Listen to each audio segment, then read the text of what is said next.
Le succès incontestable de cette semaine chinoise et eurasiatique a provoqué un véritable traumatisme au sein des classes dirigeantes occidentales. Les gros titres de la presse française sont là pour en témoigner.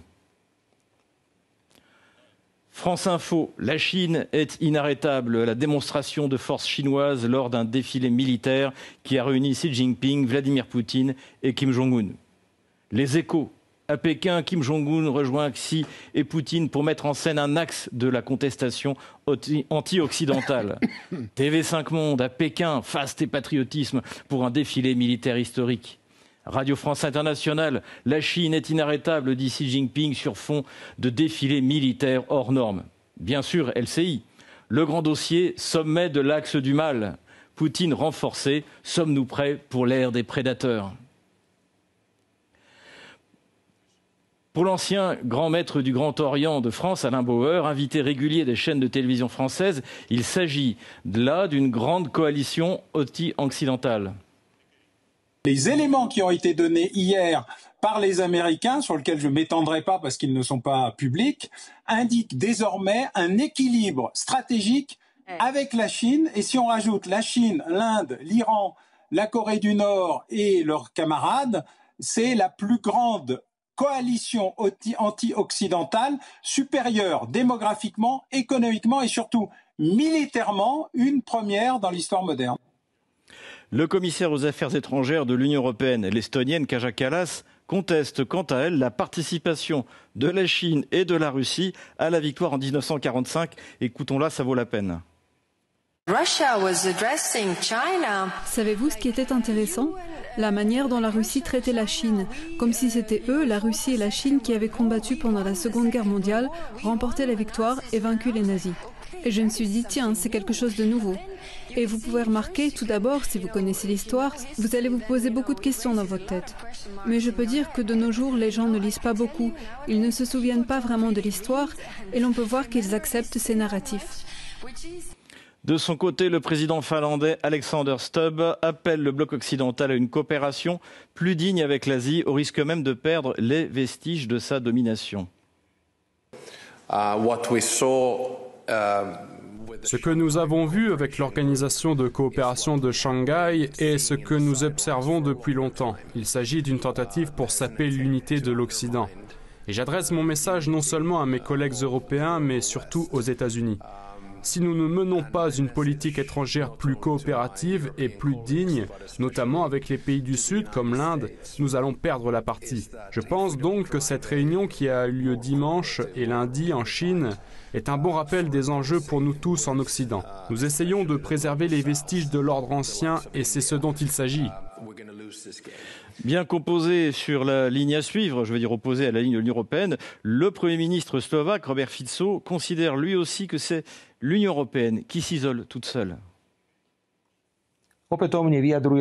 Je regrette encore une fois que les hauts représentants des pays de l'UE n'aient pas assisté à un tel événement mondial. S'ils pensaient que cela isolerait les célébrations chinoises de la victoire dans la Seconde Guerre mondiale, ils se sont profondément trompés. Car si quelqu'un a été isolé aujourd'hui, c'est bien l'UE. D'ailleurs, pour Kaja Kallas, la représentante de la diplomatie de l'Union européenne, c'est désormais les puissances asiatiques qui sont les acteurs du nouvel ordre mondial, défiant le système établi. Écoutons-la encore. Alors que les dirigeants occidentaux se réunissent dans le cadre de la diplomatie, des alliances autocratiques cherchent à établir rapidement un nouvel ordre mondial. En voyant aujourd'hui à Pékin le président Xi aux côtés des dirigeants russes, iraniens et nord-coréens, on ne parle pas seulement d'optique anti-occidentale. Il s'agit d'un défi direct au système international fondé sur des règles. Fabrice Sorlin, ils l'ont trouvé où, Kaja Kallas? C'est pas possible. Je sais pas, il y a tellement à dire, je sais pas par où commencer. Pour être honnête, on va pas parler que d'elle, mais ça pose quand même des questions. Ça pose des questions parce qu'elle occupe un poste important au sein de l'Union européenne. Et quand on écoute cet analphabète, on se dit on comprend mieux le résultat et le fait que l'Union européenne est en train de crouler. Là, c'est quand même très grave. Le fait de dire que la Russie n'a pas joué un rôle majeur pendant la Deuxième Guerre mondiale. C'est que 27 millions de morts, hein, et la Chine 25 millions, voilà. Je crois, donc c'est pas non plus... Et puis elle ose quand même dire que ceux qui disent le contraire sont des personnes qui n'ont pas lu les livres d'histoire, alors que justement ça on l'apprend dans les livres d'histoire au primaire. Donc c'est quand même franchement inquiétant. D'autre part, tous ces dirigeants des nations occidentales, quand même, on se rend compte qu'elles sont paranoïaques, parce que le sommet de l'organisation de coopération, l'axe du mal, qui s'est déroulé donc en Chine. À aucun moment, ils n'ont parlé de l'Occident, à aucun moment, ils n'ont parlé de l'Europe, à aucun moment, ils n'ont parlé des États-Unis en mal. Ils ont toujours, et d'ailleurs Vladimir Poutine l'a rappelé, le monde multipolaire, c'est le multilatéralisme. C'est-à-dire que n'importe qui peut discuter avec n'importe qui. Et ils n'ont jamais parlé de rejeter les puissances occidentales. Ce sont les puissances occidentales qui ne veulent pas participer à ces sommets et à ce nouvel ordre mondial qui est en train d'être construit sous leurs yeux, parce que justement, ils ont peur de perdre cette petite classe oligarchique qui tient les manettes de l'Occident, a peur de perdre ses privilèges. Parce qu'ils savent que le monde qui les attend de demain, c'est la fin de leurs petits privilèges. Et c'est pour ça, en fait, que eux refusent de faire des alliances avec la Chine, avec l'Inde, avec la Russie, etc. Mais en aucun cas, les trois dirigeants qu'on voit sur le tableau de l'axe du mal n'ont parlé d'une quelconque manière négative. Et d'ailleurs, on a vu même Vladimir Poutine aujourd'hui au sommet économique de l'Orient dire que les États-Unis seraient bienvenus pour à la fois faire des projets communs avec eux dans le domaine énergétique, sur la route maritime du Nord dans l'Arctique, etc. Donc, en fait... Finalement, c'est Fico, Premier ministre d'un pays européen de 10 millions d'habitants, qui sauve l'honneur, en fait. Et c'est intéressant ce qu'il dit que, en fait, c'est l'Union européenne qui est isolée. Vous en pensez quoi? Il a tout bon. Il a tout bon, mais ce qui est malheureux pour moi en tant que Français, c'est je me dis que sans aucune amertume vis-à-vis de nos amis slovaques, mais c'est un pays qui fait 6 millions d'habitants. Il a été invité à la cour des grands, à la table des très grands même là. Normalement, ça devrait être la France, le pays historiquement, le pays d'équilibre, la puissance d'équilibre en Europe, qui aurait dû normalement être présente à ce sommet. Et on voit en fait qu'aujourd'hui, c'est un pays comme la Slovaquie, moins de 6 millions d'habitants, qui est parti là-bas pour sauver l'honneur de l'Europe. Encore une fois, voilà, c'est tout à fait honteux pour nous autres Français. Ahmad, le sommet de l'axe des mal, c'est le sommet de l'axe qui fait mal, parce que pour moi, je sais pas, c'est la presse française, non? Tout ce qui est excessif est insignifiant. Voilà. Et l'Europe, les pays européens, ils ont construit leurs forces sur le dos, en tout cas, de certains pays qui sont les plus faibles. Hein. Par exemple, la France, c'était avec les pays africains. Voilà, il a quelques colons actuellement, il commence à perdre déjà de l'influence. Et voyant, je ne sais pas, elle est quoi, où elle bosse? Elle est l'équivalent du ministre des Affaires étrangères. Ministre des Affaires étrangères de l'Union européenne. Voilà, les pays africains, on nous traite avec du mépris, mais aucun ministre des Affaires étrangères des pays africains dira ça, c'est qu'elle venait de le dire. Elle représente toute l'Europe, hein, c'est quand même abusé de dire ça, de dire que la Russie n'a pas participé à la Seconde Guerre mondiale. Même moi, venant du Tchad, là où on considère qu'il n'y a pas d'école, on m'a appris que la Russie a participé à la Seconde Guerre mondiale. Il y a tel nombre de victimes de la part de la Fédération de Russie. Il y a également la Chine, mais de voir un ministre des Affaires étrangères de l'Union européenne, c'est-à-dire... Vous avez des dirigeants en France comme Macron, vous avez des dirigeants en Grande-Bretagne. Comment est-ce que vous voulez que l'Europe devienne? C'est devenu maintenant, c'est en quelque sorte un cirque. Ils ont Zelensky par-ci, et ils ont d'autres comédiens par-là, pour faire rire les gens. Pas des choses concrètes, affaiblir leur propre pays. Avec ces termes-là, qui va respecter l'Union européenne? Qui va respecter les nations européennes? Demain, elle va partir donner des leçons aux dirigeants africains de ne pas faire ceci. Ils vont les rappeler. Toi, tu as dit que la Russie n'a même pas participé à la Seconde Guerre mondiale. Qu'est-ce que tu es en train de raconter? Ce qui est inquiétant, c'est de voir la jeunesse. Elle est jeune. Ouais. Qu'est-ce qu'on va penser? C'est le type même de la nouvelle classe dirigeante en Europe. Hein. Jeunes, jolis, ou beaux garçons. Voilà. Et de tenir parle bien anglais. de tenir des propos comme ça, c'est quand même très inquiétant. Philippe Deveux, j'aime bien ce que dit Fabrice Sorlin, c'est le terme paranoïaque en fait. Qu'est-ce qu'il est? On voit par exemple Alain Bauer qui parle de coalition anti-occidentale. Je pense même, alors je ne suis pas un spécialiste en psychiatrie, mais je pense qu'on est plutôt dans une schizophrénie paranoïade. paranoïde, qui est une maladie grave, psychiatrique, dans le sens qu'on voit... D'ailleurs, on a eu des exemples de déclarations du président français qui voit des ogres et des prédateurs. Alors, je ne sais pas si tout ça est lié à ce fameuse poudre de perlimpinpin, peut-être dans laquelle a fait ses études d'histoire Kaja Kallas, qui représente les Européens au niveau des affaires étrangères. Alors moi, je me mets en faux, je ne me sens pas représenté par cette femme. Moi, on n'a pas eu les mêmes livres d'histoire, on n'a pas eu la même vie. Pas par Jean-Noël Barrot, peut-être? Pardon? Peut-être représenté par Jean-Noël Barrot? Non plus, je les laisse ensemble avoir une vie heureuse ou malheureuse, peu importe. Mais je suis scandalisé. Mais quelle indignité d'en arriver à ce niveau-là. Je veux dire, quand on voit, par exemple, aujourd'hui je suis à Moscou, je vois la qualité du personnel diplomatique russe qui connaît l'histoire, qui connaît les langues et qui parle parfois même mieux que nous-mêmes, Français. On nous met des gens qui parlent devant des millions de personnes dans les médias et qui prennent pour l'argent comptant. C'est quelque chose qu'on devrait dénoncer et ça mériterait quasiment une démission sine die. Non, on continue. Alors on va vous mettre cela en avant et on va continuer à vous faire des leçons de morale, des leçons de politique et des leçons d'histoire.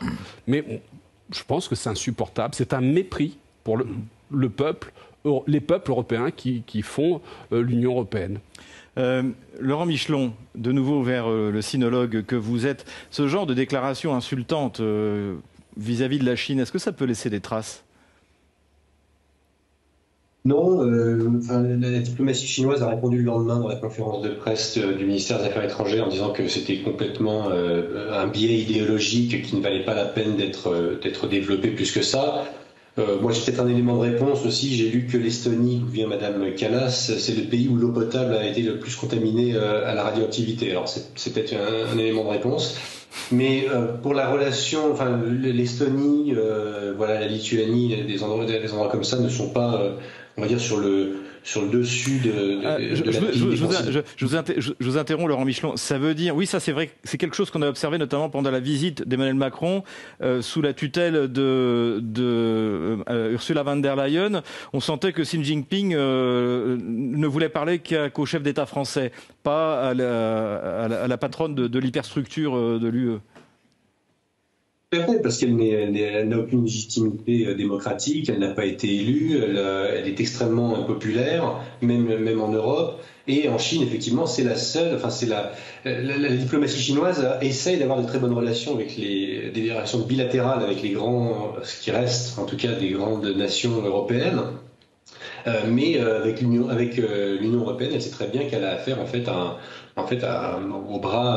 au bras économique de l'hégémon anglo-américain en Europe, sachant que le bras armé est en OTAN. Voilà, donc il n'y a pas de... la Chine se force à parler avec l'Union européenne parce qu'elle n'a pas le choix, mais ce n'est pas là que sont prises les grandes décisions. Les décisions vont être soit bilatérales, soit un niveau au-dessus dans les grandes organisations internationales. Voilà. Mais sinon, pour parler du sujet juste avant de Madame Kallas, c'était en fait qu'est-ce que ça peut donner pour la Chine dans le futur. Je pense que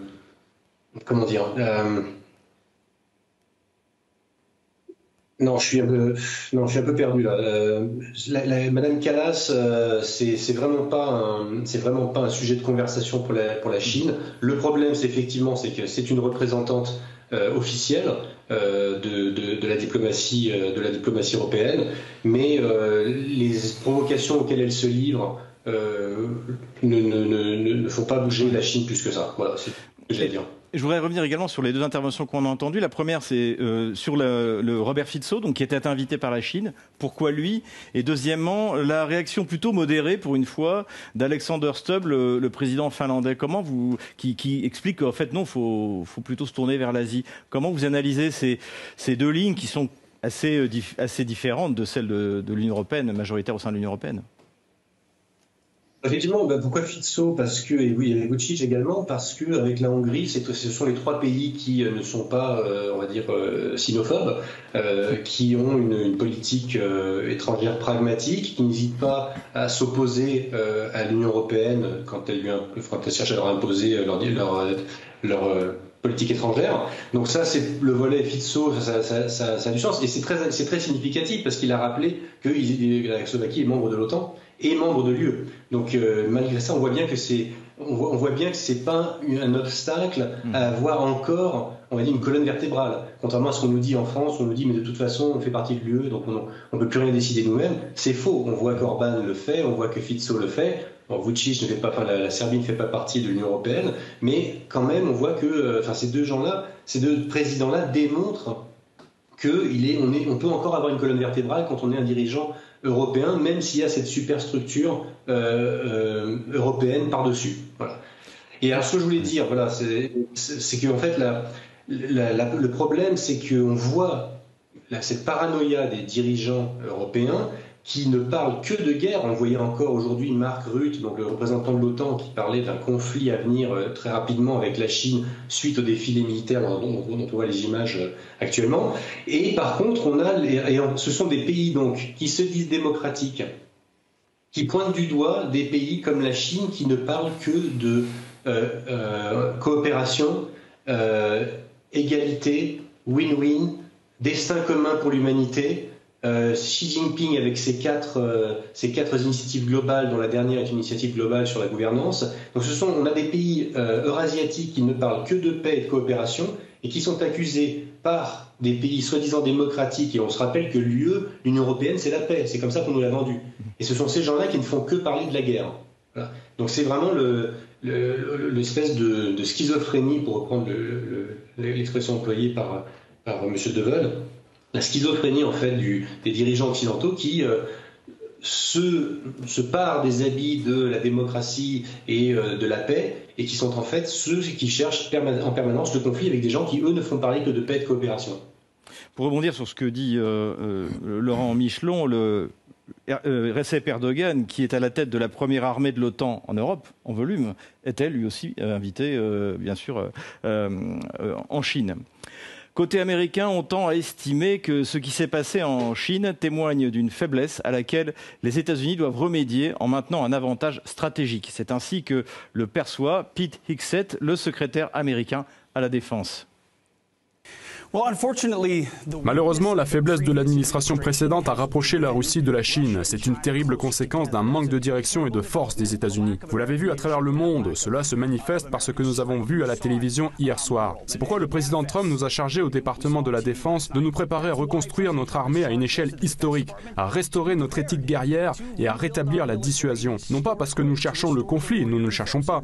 Nous avons été clairs à ce sujet avec la Chine, la Russie ou d'autres, mais parce qu'on s'y prépare. On le prévient et on s'assure que les Américains dans notre patrie sont en sécurité. Les démonstrations et les défilés, c'est bien, mais j'espère que cela ne se transformera pas en conflit militaire réel. Nous savons ce qu'ils croient et ce qu'ils ont à l'esprit. Nous savons aussi à quel point nous sommes forts et quels sont nos avantages militaires. Ils le savent également. Notre travail est de préserver ces avantages dans l'espace, dans les airs, sur les mers, sous les mers, avec des missiles à longue portée, avec toutes les capacités dont nous disposons. Le Golden Dome, une chose que les Chinois savent qu'ils ne peuvent pas mettre en œuvre et que nous réaliserons sous cette administration. Nous allons donc maintenir notre avantage stratégique. Le président Trump entretient d'excellentes relations avec le président Xi et nous en profiterons dans l'espoir de trouver des moyens de travailler ensemble. Sinon, nous serons toujours préparés. Donald Trump s'en va voir ironisé en affirmant que Xi Jinping, Vladimir Poutine et Kim Jong-un conspiraient contre les États-Unis d'Amérique. Écoutons-le. La grande question est de savoir si le président chinois Xi évoquera l'immense soutien et tout le sang donné par les États-Unis pour aider la Chine à protéger sa liberté face à un envahisseur étranger très hostile. De nombreux Américains sont morts dans la quête de la Chine pour la victoire et la gloire. J'espère qu'ils seront honorés à juste valeur pour leur bravoure et sacrifice. Que le président Xi et le merveilleux peuple chinois passent une excellente journée de célébration. Veuillez transmettre mes salutations les plus chaleureuses à Vladimir Poutine et Kim Jong-un pendant que vous conspirez contre les États-Unis d'Amérique. Vladimir Poutine a aussitôt reconnu dans ce message la marque de l'humour propre à Donald Trump. Le président américain ne manque pas d'humour, c'est clair et tout le monde le sait. Nous avons de bonnes relations, nous nous appelons par nos prénoms. Je peux vous le dire et j'espère qu'il l'entendra aussi. Aussi étrange que cela puisse paraître, pendant ces 4 jours, Au cours de négociations de différents formats, dans un cadre informel ou formel, personne n'a jamais exprimé le moindre jugement négatif à l'égard de l'administration américaine actuelle. Alors Fabrice Sorlin, il faut que les gens sachent qu'il y a un débat entre vous et moi. Moi, je pense que c'était de l'humour, et vous pensez que c'était pas de l'humour. Je pense que venant de Donald Trump, c'est pas de l'humour. Je pense que ça marque une certaine fébrilité de sa part, qu'il est effectivement. Et d'ailleurs, c'est pas pour rien que derrière, il a envoyé au Pentagone l'ordre de mettre son armée en ordre de bataille, parce que je pense qu'il est quand même très inquiet de ce qui est en train de se passer.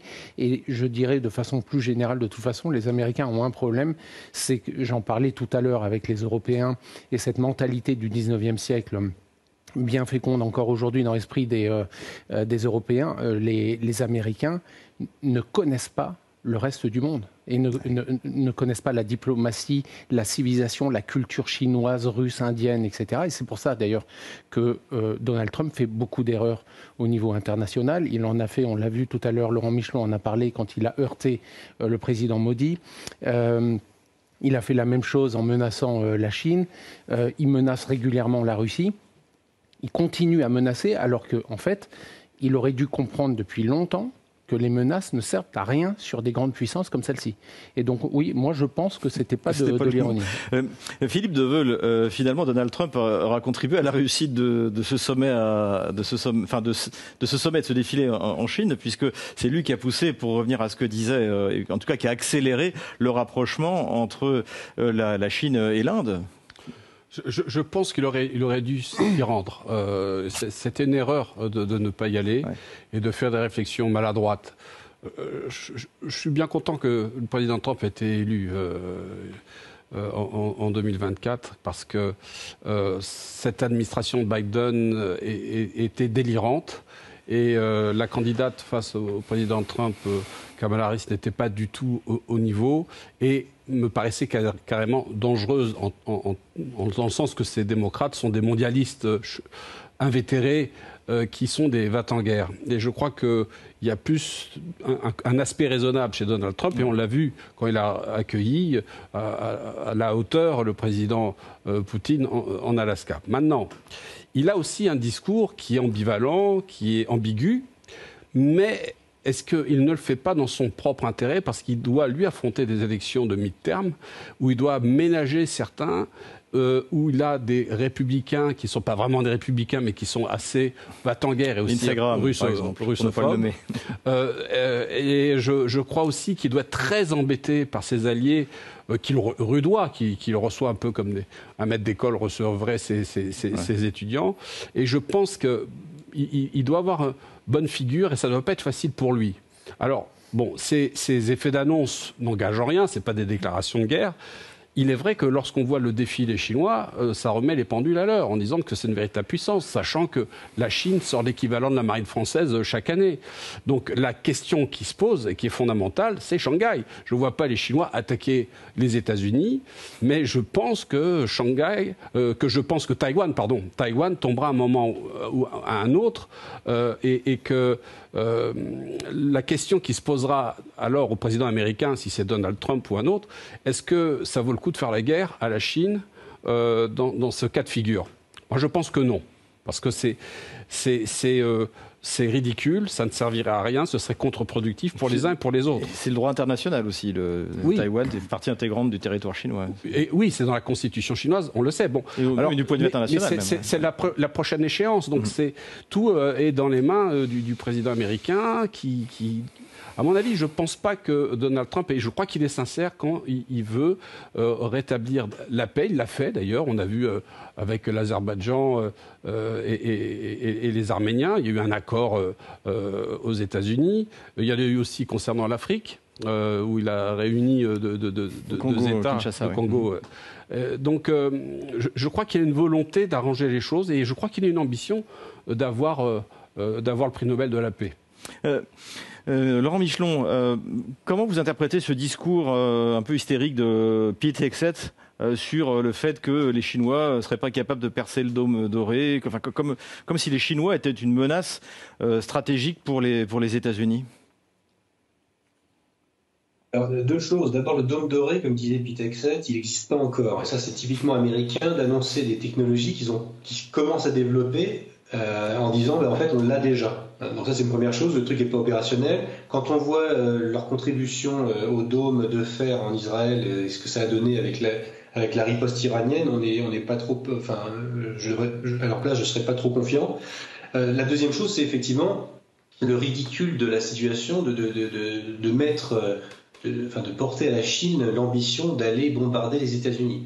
La Chine, dans ce défilé d'armes de très haute technologie de dernière génération qu'elle a montré, et encore elle n'a pas montré beaucoup par rapport à ce qu'elle a, c'est uniquement de sortir les États-Unis, la marine américaine en fait, de la deuxième chaîne d'îles, c'est-à-dire passer le Japon, mais Guam, toutes ces îles-là dans lesquelles, en fait, qui sont considérées par la Chine comme son arrière-cour, et qui est utilisé par les États-Unis pour en fait harceler en permanence la Chine près de ses côtes. Alors, donc la seule ambition, on va dire, de protection militaire chinoise, c'est au-delà, enfin c'est à l'intérieur de la deuxième chaîne d'îles.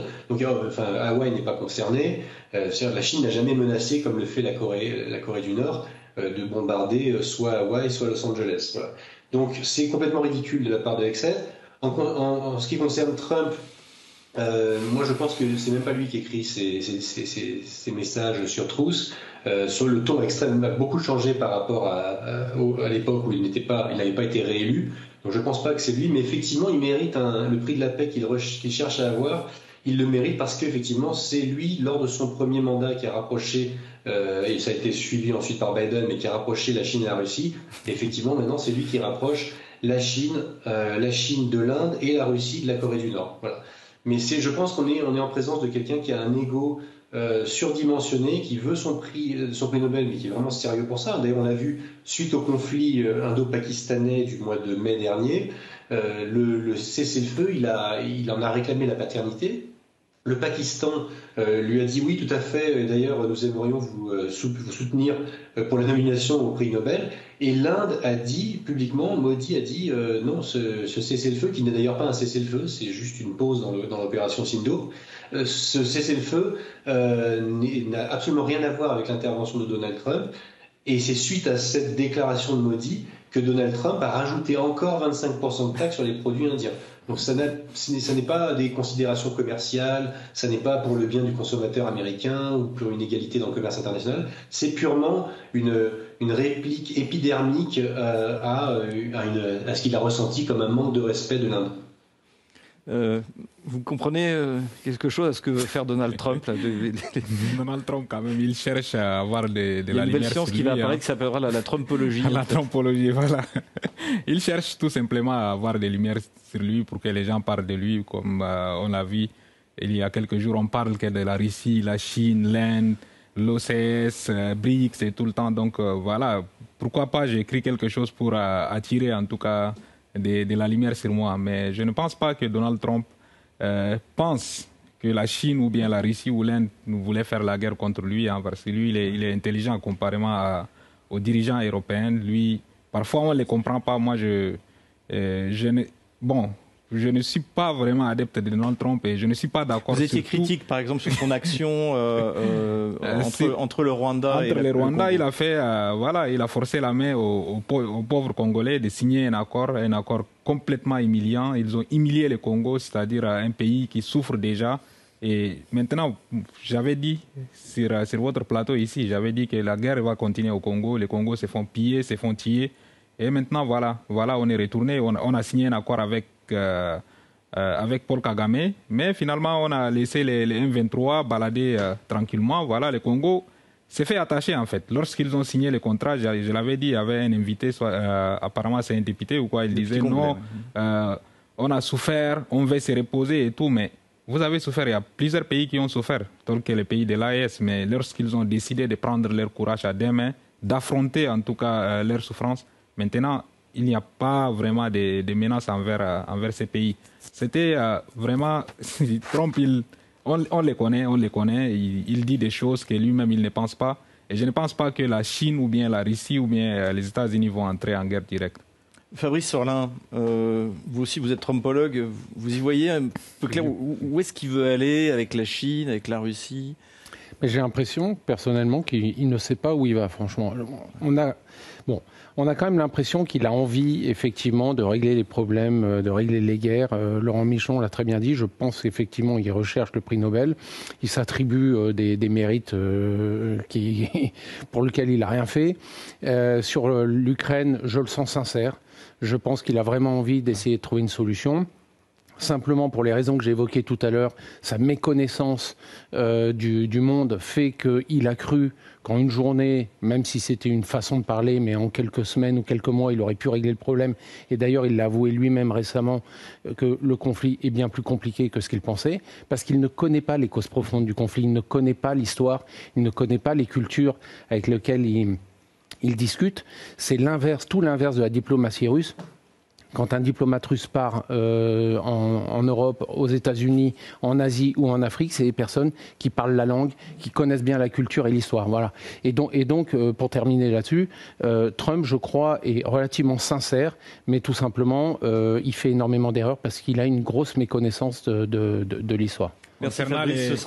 Concernant les prix Nobel de la paix, il faut rappeler qu'Obama aussi a eu les prix Nobel de la paix. Pourquoi pas Donald Trump, après avoir détruit la Libye et la Syrie? Est-ce qu'on croit à ça, à ces prix-là? Je vous arrête. On aurait pu encore parler 2 heures, je crois. C'est donc une semaine historique qui s'achève à Pékin avec la naissance d'un nouveau système de relations internationales. Donald Trump reste sur ses gardes, mais il ne dispose pas d'une grande marge de manœuvre. Les grandes puissances européennes sont quant à elles paralysées par leur lien à l'Union européenne qui tente désespérément de survivre à ce grand chamboulement. C'est tout pour aujourd'hui. Merci d'avoir suivi cette émission. Je vous donne rendez-vous la semaine prochaine pour un nouveau numéro d'ici Moscou. Les francophones parlent aux francophones.